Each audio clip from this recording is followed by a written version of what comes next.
Kenapa ya sekarang tuh berita-berita yang muncul di beranda kita itu tentang pejabat-pejabat di Indonesia yang cukup bermasalah men.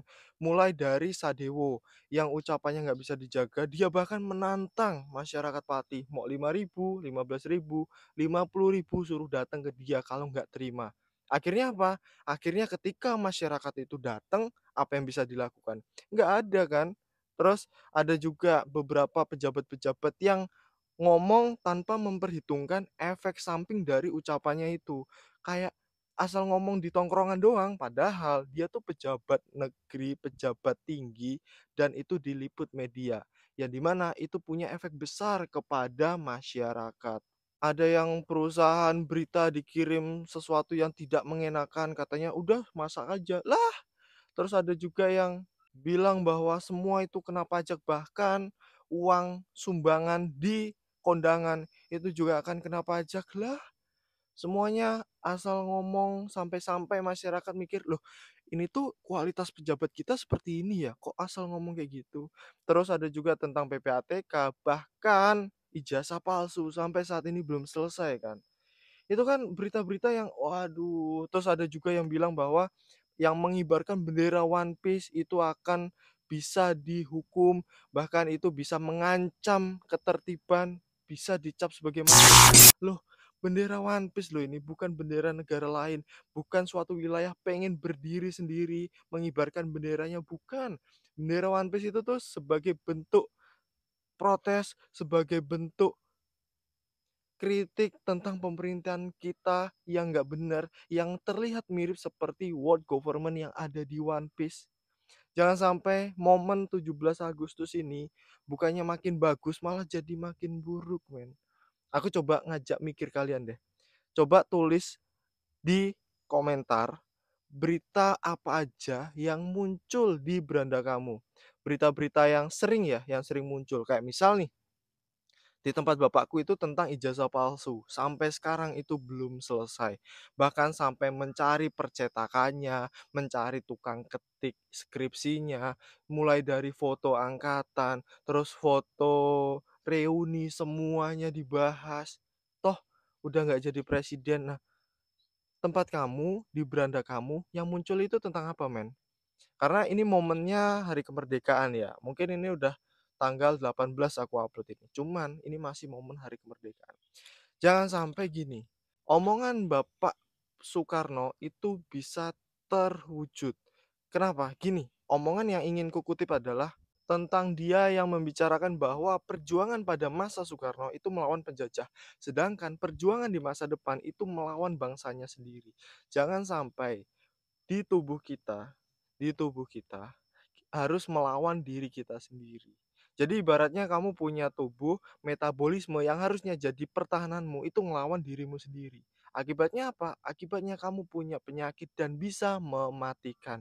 Jadi agar semua itu tidak sampai kejadian, berarti kan harus ada komunikasi yang jelas, harus ada pemimpin-pemimpin atau pegawai, pejabat yang sesuai dengan porsinya, sesuai dengan tupoksinya. Kita lihat banyak kok pejabat-pejabat yang sebenarnya bagus di posisinya. Tapi ada juga yang sebenarnya maafnya ngomong, mungkin ya ada orang yang lebih bagus. Tapi karena di Konohagakure itu masih memilih orang berdasarkan kawan dekat, masih memilih orang berdasarkan koneksi, masih memilih orang berdasarkan balas budi. Di Konohagakure, di Indonesia nggak mungkin lah kayak gitu, nggak mungkin. Di Konohagakure, buktinya Tsunade, buktinya Kakashi. Yang milih Kakashi siapa? Ya teman-teman dia, orang-orang di pejabat-pejabat Konoha, bukan masyarakat. Nggak ada voting waktu itu kayaknya. Oh ya jadi Hokage ini aja lah. Terus harapanku untuk Indonesia tuh nggak banyak, men. Harapanku ya, sesimpel ketika ada orang kena diabetes, jangan sampai koreng atau luka itu didiamkan aja, bahkan coba di eman-eman, apa ya bahasa Indonesianya ya? Aduh, apa eman-eman tuh apa artinya? Nah, pokoknya bukan artinya ya bahasa Indonesia ya. Bahasa Indonesianya eman-eman tuh apa? Pokoknya ketika orang diabetes punya koreng, itu tuh harus segera dihilangkan, men. Jangan ditahan-tahan, jangan dieman-eman. Begitupun dengan Indonesia. Ketika tubuhnya Indonesia ini kena diabetes, ya ketika ada luka atau sesuatu yang membahayakan menyebabkan luka, itu tuh dihilangkan aja, terutama luka dari dalam dirinya ya, itu dihilangkan. Jangan malah ditahan-tahan, dieman-eman. Loh, dulu kan jarinya bisa buat ngupil, punya jasa buat ngebantu ngegaruk, punya jasa buat bersihin kotoran. Sekarang ketika ada koreng, ya kalau itu koreng, terutama buat penderita diabetes, ya dihilangkan. Kalau ditahan-tahan, dieman-eman, bisa-bisa, bukan cuma jari, bahkan tangannya bisa nggak ada men, karena harus dihilangkan, karena udah menyerap ke sini, udah penyakitnya udah nyampe atas, ototnya yang nggak berguna udah nyampe atas, makanya mumpung masih dikoreng di ujung jari, itu yang dihilangkan. Harapanku itu aja.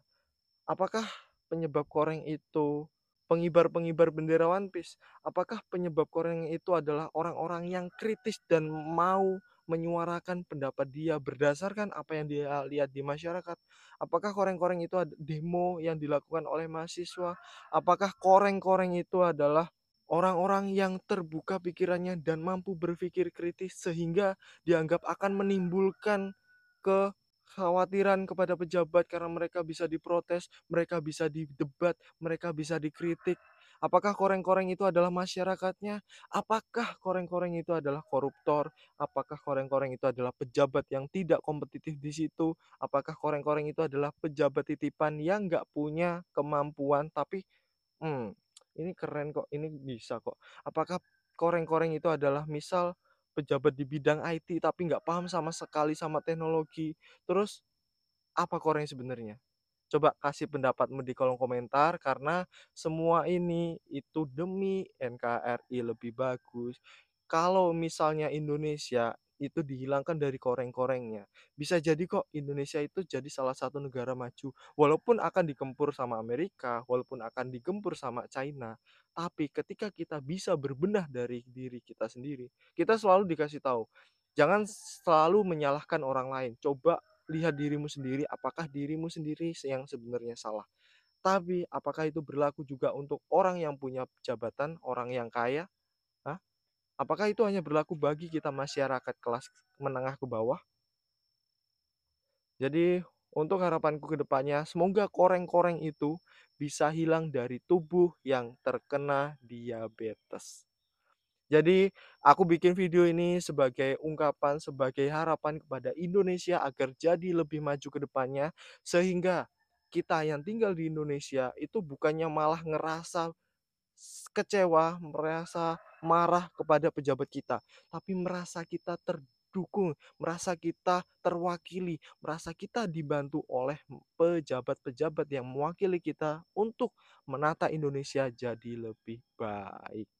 Oke, jangan lupa kasih pendapatmu di kolom komentar. Coba kita diskusikan tentang Indonesia ke depannya akan jadi seperti apa. Harapanmu untuk Indonesia ke depannya. Dan aku mohon bantuanmu untuk ngembangin channelku ini. Mungkin channelku ini jadi channel yang susah untuk FYP, susah untuk viral karena sesuatu yang nggak ngikutin tren, sesuatu yang dianggap oh ini bisa agak membahayakan ini, bisa agak gimana-gimana ini. Tapi aku mohon bantuanmu untuk ngembangin channelku, caranya gampang banget. Kamu tinggal pencet subscribe, like, dan kita diskusi di kolom komentar. Kalau kamu pengen nge-share videoku ke teman-temanmu, silakan, silakan share ke teman-temanmu. Dan kalau videoku bisa dijadikan bahan untuk diskusi, silakan. Sampai jumpa di videoku selanjutnya. Bye bye.